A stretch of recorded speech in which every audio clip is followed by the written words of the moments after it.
یہ کہانی ہے دور کسی گاؤں میں جو بہت ہی خوبصورت گاؤں تھا۔ وہاں پر سبھی لوگ ایک دوسرے کے ساتھ بہت ہی اچھے طریقے سے رہتے تھے۔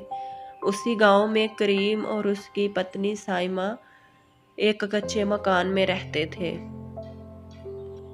ارے اب کب تک آپ ٹوکریاں بنائیں گے؟ میں کھانا تیار کر لیتی ہوں تو ہم دونوں کھانا کھاتے ہیں۔ ایسے بات کرنے کے بعد سائمہ کھانا تیار کرتی ہے اور کریم اس کے پاس ہی بیٹھ جاتا ہے۔ گرمی تھی اس لیے وہ اپنے گھر کے باہر ہی بیٹھ کر کھانا بناتی تھی۔ دونوں پتنی بہت اچھے طریقے سے ایک دوسرے کے ساتھ مل کر کھانا کھاتے تھے۔ ان دونوں میں بہت پیار تھا۔ کھانا کھانے کے بعد سلیم اپنا ڈیلا لے کر اپنی ٹوکریاں بیچنے کے لیے نکل پڑتا ہے۔ بھیا ٹوکری کا کیا بھاؤ ہے؟ تمہاری ٹوکریاں تو دیکھ کر بہت ہی خوبصورت اور اچھی لگ رہی ہیں۔ ان کا ریٹ بھی مناسب ہی ہوگا اور مجھے یہ ٹوکریاں چاہیے، مجھے بہت اچھی لگ رہی ہیں آپ کی ٹوکریاں۔ کتنے کی دو گے؟ ہاں بہن جی، میری ٹوکری بہت ہی اچھی ہے۔ آپ ایک دفعہ میری ٹوکری استعمال کرو گے تو آپ مجھے دعا دو گے، اتنی اچھی ہے۔ ارے بھیا آپ مجھے ان کا ریٹ بتاؤ گے تو میں آپ سے ٹوکریاں لوں گی نا۔ آپ ریٹ تو بتاؤ، یہ ٹوکریاں کتنے میں بیچ رہے ہو، اس کے بعد ہی میں تم سے ٹوکریاں خریدوں گی۔ دیکھو بہن، میں بہت ایمانداری سے کام کرتا ہوں اور ٹوکریاں بناتا ہوں، اس لیے میری ٹوکریاں بھی بہت اچھی ہوتی ہے۔ میں 200 روپے کی دیتا ہوں۔ ایسا سننے کے بعد وہ اس سے ٹوکریاں نہیں لیتی اور وہاں سے چلی جاتی ہے۔ کریم بہت ہی آوازیں دیتا ہے لیکن وہ نہیں مانتی اور وہ غصے سے وہاں سے چلی جاتی ہے۔ اس کو تو کم پرائز میں ٹوکریاں چاہیے۔ سائمہ بھی گھر میں بیٹھی اپنے پتی کریم کا انتظار کر رہی تھی۔ ان کی کوئی سنتان نہیں تھی، اس لیے سائمہ اکیلی ہی اپنے پتی کا انتظار کرتی۔ ارے پتہ نہیں یہ کریم کہاں رہ گیا ہے۔ اس کو میں روز کہتی ہوں کہ گھر جلدی آ جایا کرو، میں گھر میں اکیلی رہ کر بور ہو جاتی ہوں، لیکن وہ میری بات ہی نہیں سنتا۔ اب آج وہ آئے گا تو پھر ہی کچھ اس کے لیے اس کی مرضی کا پوچھ کر بنا لوں گی۔ جو چیز وہ شوق سے کھاتا ہے وہی بنا لوں گی۔ شام ہو چکی تھی۔ کریم بھی اپنی ساری ٹوکریاں دوسرے گاؤں میں جا کر بیچ آتا ہے اور خالی ڈیلا لے کر اپنے گھر کے لیے نکل پڑتا ہے۔ وہ بہت تھک چکا تھا، اس لیے آہستہ آہستہ وہ شام تک اپنے گھر پہنچ ہی جاتا ہے۔ سائمہ نے چولہا آن کیا اور جو کریم کو پسند تھا اس کی پسند کا کھانا تیار کر رہی تھی۔ کریم بھی سائمہ کے پاس ہی بیٹھا تھا۔ سائمہ نے جب کھانا بنایا تو دونوں نے مل کر کھانا کھایا۔ ان دونوں کی عادت تھی، وہ اکٹھے بیٹھ کر کھانا کھاتے تھے۔ کھانا کھانے کے بعد سائمہ اور کریم دونوں اپنے بستر پر لیٹ گئے۔ سائمہ لیٹتے ہی سو گئی تھی جبکہ کریم جاگ رہا تھا۔ اس کی آنکھوں میں نیند دور تک بھی نظر نہیں آ رہی تھی۔ سائمہ صبح جلدی اٹھ کر کھانا بنا دینا، میں نے صبح جلدی کام کے لیے نکلنا ہے، کام بہت ہے اور ٹائم کم ہے میرے پاس، جلدی اٹھ جانا۔ صبح ہو چکی تھی۔ صبح ہونے کے ساتھ ہی کریم نے اپنا ٹوکریوں والا ڈیلا لیا اور اپنے گھر سے نکل گیا اپنے کام کے لیے۔ وہ پورے گاؤں میں اپنا ٹوکریوں کا سامان لے کر بیٹھ گیا تھا، لیکن آج اسے کوئی بھی گاؤں میں نظر نہیں آ رہا تھا۔ وہ ادھر ادھر دیکھ رہا تھا۔ ارے پتہ نہیں کیوں آج تو گاؤں میں کوئی بھی نظر ہی نہیں آ رہا۔ آج تو میں نے سیٹھ کو بھی اس کا کرایہ دینا ہے، اگر آج کرایہ نہیں دیا تو وہ بہت غصہ ہوگا۔ دیکھو کریم، بہت ہو گیا، تم نے 2 مہینے پہلے بھی مجھے کرایہ نہیں دیا گھر کا، اور اس مہینے کا بھی ابھی تک نہیں دیا۔ اگر اسی طرح کرتے رہو گے تو میں تمہیں اپنے گھر سے نکال دوں گا۔